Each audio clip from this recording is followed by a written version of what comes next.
Kan tak kenal maka tak sayang maka tak cinta maka tak kawin, kan gitu kata pepatah.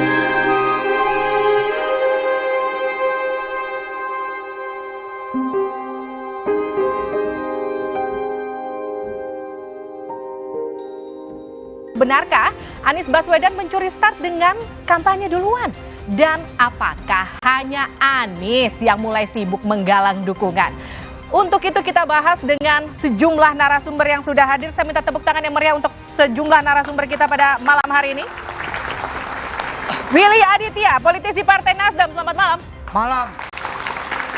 Selanjutnya Laode Basir, koordinator Presidium Relawan Anies, selamat malam. Selamat malam, Assalamualaikum warahmatullahi wabarakatuh. Waalaikumsalam. Selanjutnya Deddy Sitorus, politisi PDI Perjuangan, selamat malam. Salam metal. Dan yang terakhir ada Immanuel Ebenezer, Ketua Umum GP Mania. Selamat malam, Mbak Livi. Dan tentu kehadiran rekan-rekan mahasiswa semakin menyemarakan studio dua arah pada malam hari ini. Tepuk tangan untuk rekan-rekan mahasiswa dari Universitas Indonesia, UIN Jakarta, UNJ, UPN Veteran Jakarta, APP, dan IISIP. Saudara, inilah dua arah. Tiket capres belum aman, kok kampanye duluan. Saya Liviana Charlisa.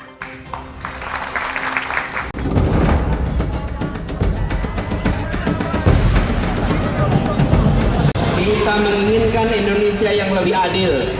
Kita ingin kesejahteraan yang lebih merata. Dan kita ingin perubahan itu dilakukan tahun 2024. Setuju? Anies dituding curi start kampanye Pilpres. Ya, tudingan ini juga bukannya tanpa alasan. Usai diumumkan sebagai bakal calon presiden dari Partai Nasdem, Anies Baswedan kelihatan sibuk menggalang dukungan, menggelar safari politik ke sejumlah daerah.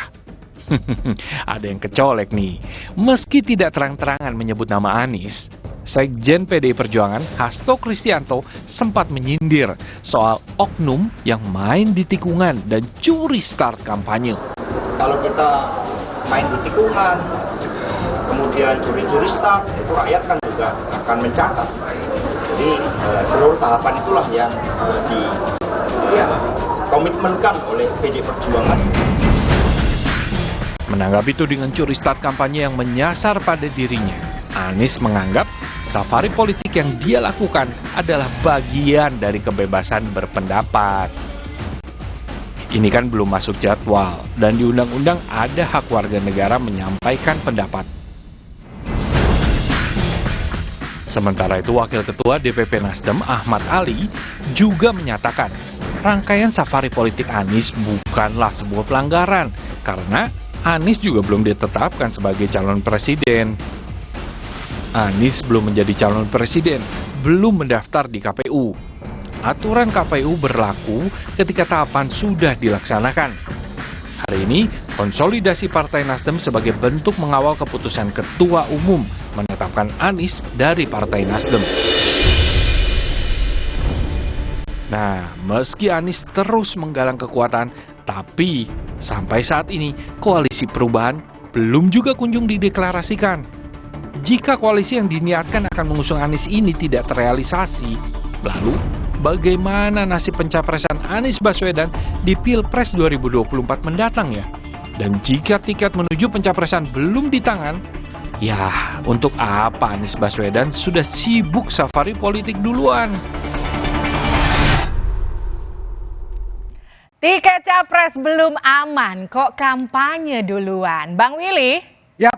Jadi Anies Baswedan ini dituding curi start kampanye dengan kampanye duluan. Benar nggak curi start?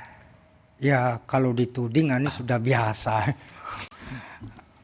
Jadi itu suatu hal yang menjadi sarapan pagi Anies kalau tudingan-tudingan. Cuma tudingan ini punya alasan atau tidak.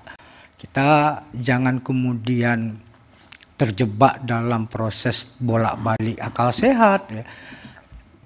Demokrasi itu backbone-nya adalah negara hukum. Dan kami partai politik yang mengusung calon presiden sadar betul kalau melanggar hukum maka kemudian kami tidak berani. Jadi apa yang kami lakukan ini semata-mata adalah pendidikan politik karena itu menjadi domain, tugas, fungsinya partai politik. Nah, dalam kultur kita, Indonesia ini luas sekali.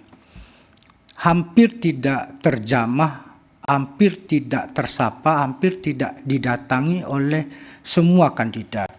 Nasdem, Anies ini kan bukan kader Nasdem.